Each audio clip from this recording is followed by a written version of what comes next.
Dear students, গত ক্লাসে আমরা জয়েন্ট সম্পর্কে অল্প কিছু পড়েছিলাম। জয়েন্টসের আরও কিছু পোর্শন বাকি রয়েছিল। আজকে আমরা সেটুকুই কমপ্লিট করব। জয়েন্টসের মধ্যে গতদিন আমরা দেখেছিলাম what is joint, how will do define a joint, classification of joint, which one is the most important classification একদম ভালোভাবে জেনে রাখতে হবে। তাছাড়া আমরা ডিফারেন্ট জয়েন্টসের ক্যারেক্টারিস্টিক্স অ্যান্ড এক্সাম্পল পড়েছিলাম। সেক্ষেত্রে suture, types of the suture, example of different suture, what is syndesmosis, what is gomphosis, what are the fibrous joint. Suture, syndesmosis and comphosis, all of joints are fibrous types of joint. Next আমরা পেয়েছিলাম cartilaginous joint. Cartilaginous জয়েন্টের মধ্যে primary cartilaginous and secondary cartilaginous joint. We discuss about characteristics of primary cartilaginous joints and find out the example of it, and also we discuss about the secondary cartilaginous joint and its example. Synovial joint, it is very important. Synovial joint and characteristics, one of the important things.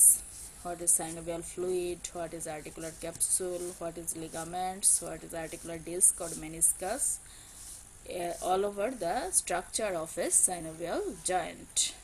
এতটুকু পর্যন্ত আমরা গতদিন পড়েছিলাম। আজকে আমরা পড়ব classification of synovial joint. Synovial জয়েন্টকে আমরা ডিফারেন্ট টাইপসে ভাগ করতে পারি।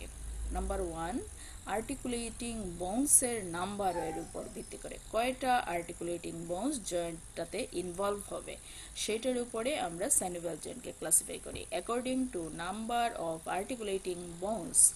Simple joint, compound joint and complex joint. Simple joint আমরা কাকে বলতেছি? যেখানে মাত্র দুইটা বোনস একসাথে ইউনাইট হবে, where only two bones are present. Example interphalangeal joint, মাত্র দুইটা বোনস যেখানে থাকবে। Compound joint, more than two articular bones are present in a common articular capsule. Articular capsule একটা থাকবে, দ্যাট মিনস জয়েন্ট ক্যাভিটি একটা থাকবে, এর মধ্যে দুইটার বেশি বোনস এসে যদি ইউনাইট করে তাহলে সেটাকে আমরা বলি কম্পাউন্ড জয়েন্ট। যেমন ankle joint, radiocarpal joint. Complex joint আমরা কাকে বলি? when joint cavity is divided into two compartments by an articular disc or meniscus. Joint ক্যাভিটিটাই যদি দুইটা কম্পার্টমেন্টে ভাগ হয়ে যায় আর্টিকুলার ডিস্ক দিয়ে, সেটাকে আমরা বলি কমপ্লেক্স জয়েন্ট। যেমন নি জয়েন্ট অ্যান্ড স্টার্নোক্লেভিকুলার জয়েন্ট। তাহলে আমরা তিন ধরনের পেলাম, simple joint, compound joint and complex joint. Simple, দুইটা বোনস ইউনাইট হলো, সিঙ্গেল ক্যাভিটি। কম্পাউন্ড জয়েন্ট আমরা পেলাম, দুইয়ের বেশি বোনস ইউনিট হবে, সিঙ্গেল ক্যাভিটি। কমপ্লেক্স জয়েন্টে আমরা এসে পেলাম আর্টিকুলার সারফেস দুইয়ের বেশি হতে পারে, জয়েন্ট ক্যাভিটি এখানে সেপারেটেড থাকবে। এক্সাম্পল হচ্ছে নি জয়েন্ট অ্যান্ড স্টার্নোক্লেভিকুলার জয়েন্ট। তার মধ্যে নি জয়েন্টে আমাদের আর্টিকুলার সারফেস দুইটার বেশি, তিনটা, বাট আর্টিকুলার ক্যাভিটি দুইটা, জয়েন্ট ক্যাভিটি দুইটা। আর স্টার্নোক্লেভিকুলার জয়েন্টে আমাদের মেইনলি আর্টিকুলার সারফেস দুইটাই, কিন্তু জয়েন্ট ক্যাভিটি দুইটা। নেক্সট এসে আমরা according to the axis of movement, মুভমেন্টের উপর, অ্যাক্সিসের উপর ডিপেন্ড করে আমরা ভাগ করতে পারি uniaxial joint, biaxial joint, multi axial joint or polyaxial joint. আমরা জানি uni means one, bi means two, multi means more than two. তাহলে ইউনিঅ্যাক্সিয়াল জয়েন্ট হচ্ছে যে জয়েন্টগুলোর মুভমেন্ট একটা অ্যাক্সিস বরাবর হয় সেটাকে আমরা বলি ইউনিঅ্যাক্সিয়াল joint. where movements occur in only one plane or axis. Example হচ্ছে elbow joint, superior radial nerve joint. Elbow maximum hinge joint যেগুলা, these are the uniaxial joint. Biaxial joint, where movement occurs in two plane or axis, দুইটা অ্যাক্সিসে যখন movement হয়। Example হচ্ছে metacarpophalangeal joint, sternoclavicular joint. Multiaxial or polyaxial joint, যেখানে more than two axis বরাবর movement হয়ে থাকে সেইগুলোকে বলা হচ্ছে multiaxial or polyaxial movement. Shoulder joint, hip joint, these are the multiaxial joint. Next এসে আমরা according to shape of articular surface, এটাই খুব কমন সাইনোভিয়াল জয়েন্টের ক্লাসিফিকেশন আমরা পড়ে থাকি। According to the shape of articular surface, একটা হচ্ছে প্লেন জয়েন্ট, যেখানে আমরা আর্টিকুলার সারফেসগুলোকে ফ্ল্যাট পাবো অথবা প্লেন পাবো, সেটাকে বলবো প্লেন জয়েন্ট। আর্টিকুলার সারফেসটা প্লেন থাকবে। এক্সাম্পল হচ্ছে ইন্টারকার্পাল জয়েন্টস, কন্ড্রোস্টার্নাল জয়েন্টস। হিঞ্জ জয়েন্ট, যেখানে আর্টিকুলার সারফেস পুলি শেপড থাকবে। মুভমেন্ট অকার্স অ্যারাউন্ড এ ট্রান্সভার্স অ্যাক্সিস, একটা সিঙ্গেল অ্যাক্সিসে মুভমেন্ট হবে।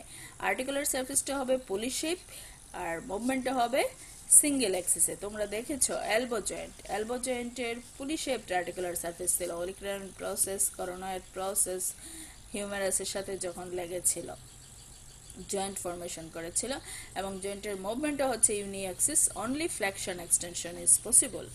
এক্সাম্পল হচ্ছে সেটাকে আমরা বলি হিঞ্জ জয়েন্ট, এক্সাম্পল হচ্ছে elbow joint and interphalangeal joint.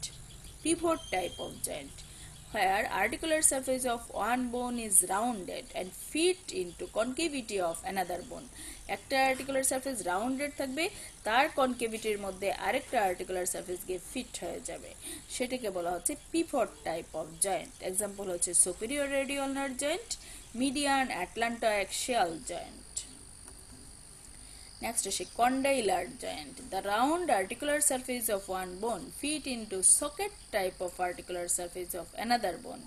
Here, joint permits movement in two directions, up, down and side to side. That means temporomandibular joint and knee joint. Temporomandibular joint, knee joint, these are the condylar joint. Articular surface টা হচ্ছে কন্ডাইলের মতো, সেটাকে বলি আমরা condylar joint. Ellipsoid joint, elliptical convex surface of one bone articulate with the elliptical concave surface of another bone. একটা articular surface convex হবে আর একটা concave হবে, দুইটারই শেপ হচ্ছে ইলিপ্টিক্যাল।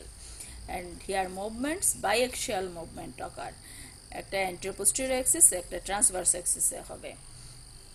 তাহলে মুভমেন্ট এখানে অনেকগুলো হবে, flexion, extension, adduction, abduction anteroposterior অ্যাক্সিসে হবে। এক্সাম্পল হচ্ছে metacarpophalangeal joint, ellipsoid joint. Next হচ্ছে saddle. The articular surface are reciprocally saddle shape, concave ও কনভেক্স। একটা কনকেভ হয়ে স্যাডেল থাকবে আর একটা হচ্ছে কনভেক্স হয়ে স্যাডেল থাকবে, রেসিপ্রোকালি কনকেভ ও কনভেক্স থাকবে। যেমন এক্সাম্পল হচ্ছে first carpometacarpal joint and sternoclavicular joint. Another one is ball and socket type of synovial joint. Rounded convex surface of one bone fit with the cup-shaped socket of another bone. It is multi-axial movement occurs. Example হচ্ছে hip joint and shoulder joint. এই হচ্ছে আমাদের articular সারফেসের শেপের উপরে classification. এইটাই খুব বেশি জিজ্ঞেস করা হয়। ক্লাসিফাই সাইনোভিয়াল জয়েন্ট, প্রথমেই রিটেনাল লেখলে সবই লিখতে হবে। যখন তোমাদের ভাইভাই জিজ্ঞেস করা হয় ক্লাসিফাই সাইনোভিয়াল জয়েন্ট, তখন তোমরা অ্যাকর্ডিং টু দ্য আর্টিকুলার সারফেসটাই বলবা। 7টা টাইপ, কি কি 7টা টাইপ এটা পুরোপুরি মুখস্থ। Ball and socket type, saddle type, ellipsoid type, condylar type, pivot type, hinge type and plane type. আর অ্যাকর্ডিং টু অ্যাক্সিসের উপর ভিত্তি করে ইউনিএক্সিয়াল, মাল্টিএক্সিয়াল, বাইএক্সিয়াল। আর একটা আমাদের কি ছিল, অ্যাকর্ডিং টু আর নাম্বার অফ আর্টিকুলার বোনের উপর ভিত্তি করে সিম্পল, কম্পাউন্ড অ্যান্ড কমপ্লেক্স। এটা খুবই ইম্পর্টেন্ট, এটা ভালো করে পড়ে নিবা। নেক্সট হচ্ছে movement of synovial joint. Synovial জয়েন্টের movement, gliding movement. Plane joint যেখানে থাকে সেখানে গ্লাইডিং মুভমেন্ট হয়, where one bone slip over the other bone in a particular direction. একটা বোন আরেকটা বোনের উপরে উঠেছে, গ্লাইডিং মুভমেন্ট হয় প্লেন টাইপ অফ জয়েন্টে। অ্যাঙ্গুলার মুভমেন্ট দুই ধরনের হয়, একটা হচ্ছে ফ্লেকশন এক্সটেনশন যেটা ট্রান্সভার্স অ্যাক্সিসে হয়, আর একটা হচ্ছে অ্যাবডাকশন অ্যাডাকশন যেটা এন্টেরিয়র পোস্টেরিয়র অ্যাক্সিসে হয়। আর সার্কামডাকশন যেখানে হয় সেখানে 4টা অ্যাক্সিসের মুভমেন্ট হয়, combination of 4 Axis, transverse, anterior posterior সবগুলা কম্বিনেশন মুভমেন্ট হচ্ছে সার্কামডাকশন। ভার্টিক্যাল রোটেশন হয় ভার্টিক্যাল অ্যাক্সিসে, তাহলে ভার্টিক্যাল অ্যাক্সিসের অ্যারাউন্ডে হচ্ছে রোটেশন, ট্রান্সভার্স অ্যাক্সিসের অ্যারাউন্ডে হচ্ছে ফ্লেকশন এক্সটেনশন, এন্টেরিয়র পোস্টেরিয়র অ্যারাউন্ডে হচ্ছে অ্যাবডাকশন অ্যাডাকশন, এগুলো সবগুলোর কম্বিনেশন হচ্ছে সার্কামডাকশন। স্টেবিলিটি অফ দ্য জয়েন্ট, একটা জয়েন্ট কিভাবে স্টেবিলিটি মেনটেন করে, কি কি factor responsible for this stability. একটা হচ্ছে বনি কনফিগারেশন, একটা আরেকটার সাথে যদি রেসিপ্রোকালি কনকেভ কনভেক্স থাকে, একটা আরেকটার ভিতরে কাপকে লেগে থাকে, সেটা হচ্ছে একটা ইম্পর্টেন্ট জিনিস, বোনি কনফিগারেশন। তার আশেপাশে আমরা লিগামেন্টস পড়েছি, অনেক জয়েন্ট অলরেডি পড়ে ফেলছি। সেই লিগামেন্টগুলো জয়েন্টটাকে স্টেবিলিটি দিয়ে থাকে। অনেক মাস্কুলার অ্যাটাচমেন্ট আমরা পাই, সেগুলোকেও জয়েন্টকে, সেই মাসেলগুলোও জয়েন্টটাকে স্টেবিলিটি দেয়। তাহলে main stability of the joint is maintain by bony configuration, ligaments and muscles. এগুলো আমরা মেনলি সাইনোভিয়াল জয়েন্টসে পড়ি, কারণ মুভমেন্টসটা বেশি হয়, এটা ডিসলোকেট হওয়ার সম্ভাবনা বেশি থাকে, যার কারণে এই জয়েন্টগুলোর স্টেবিলিটি মেনটেন করতে হয় ভালো করে। Blood supply of A synovial joint কোথা থেকে আসে? অ্যারাউন্ড যে প্লেক্সাসগুলো থাকে সেখান থেকেই সাধারণত আসে। From the periarticular plexus surrounded the joint, জয়েন্টের আশেপাশে পেরি আর্টিকুলার প্লেক্সাস থেকে আসে। এইখান থেকে সাপ্লাই দেয় কাদের? Capsule, articular capsule, synovial membrane and epiphysis. Articular cartilage always avascular, synovial membrane rich in blood supply. এটাই হচ্ছে জয়েন্টের ব্লাড সাপ্লাই। আর্টিকুলার কার্টিলেজে কোনো ব্লাড ভেসেলস থাকে না। আর্টিকুলার ক্যাপসুল, সাইনোভিয়াল মেমব্রেন আর জয়েন্টসের এপিফিসিসকে সাপ্লাই পায় পেরিআর্টিকুলার প্লেক্সাস থেকে। নার্ভ সাপ্লাই কি? Joints also rich in nerve supply. Sensory fibre convey pain and proprioceptive sensation and autonomic fiber have vasomotor effect. Nerve সাপ্লাইটা কিভাবে পায় সেটা আমরা হিল্টনস ল দিয়ে আইডেন্টিফাই করি। হিল্টনস লটা কি? The nerve supplying the joint capsule also supply the muscle regulating the movement of joint and skin over the it. যে নার্ভ জয়েন্টের ক্যাপসুলটাকে সাপ্লাই দিচ্ছে, সেই মাসেলটাই, নার্ভটাই এই জয়েন্টের মুভমেন্টের জন্য যে মাসেলগুলো রেসপন্সিবল, সেই মাসেলগুলোকে সাপ্লাই দেয়, এবং জয়েন্টের উপরের যে স্কিন আছে সেখানেও সাপ্লাই দেয়। এটাই হচ্ছে হিল্টনস ল। The nerve supplying the joint also supply the muscle regulating the movements of joints and skin over the joint. এটাই হচ্ছে হিল্টনস ল। জয়েন্ট মোটামুটি আমাদের এটুকুই। কাইনেসিওলজি তোমাদের দরকার নেই, তোমরা সেটা পড়ার দরকার নেই, এটা পোস্ট গ্রাজুয়েশন লেভেলের পড়া। তোমাদের জয়েন্টস এটুকুই। মেইনলি জয়েন্টসের ক্যারেক্টারিস্টিক্সগুলো ইম্পর্টেন্ট, টাইপ ইম্পর্টেন্ট, সাইনোভিয়াল জয়েন্টের টাইপ ইম্পর্টেন্ট, সাইনোভিয়াল জয়েন্টের ক্ষেত্রে মুভমেন্ট ইম্পর্টেন্ট, হিল্টনস ল অনেক সময় শর্ট নোট আসে। এটুকুই, আমাদের জয়েন্ট শেষ। Thanks to all.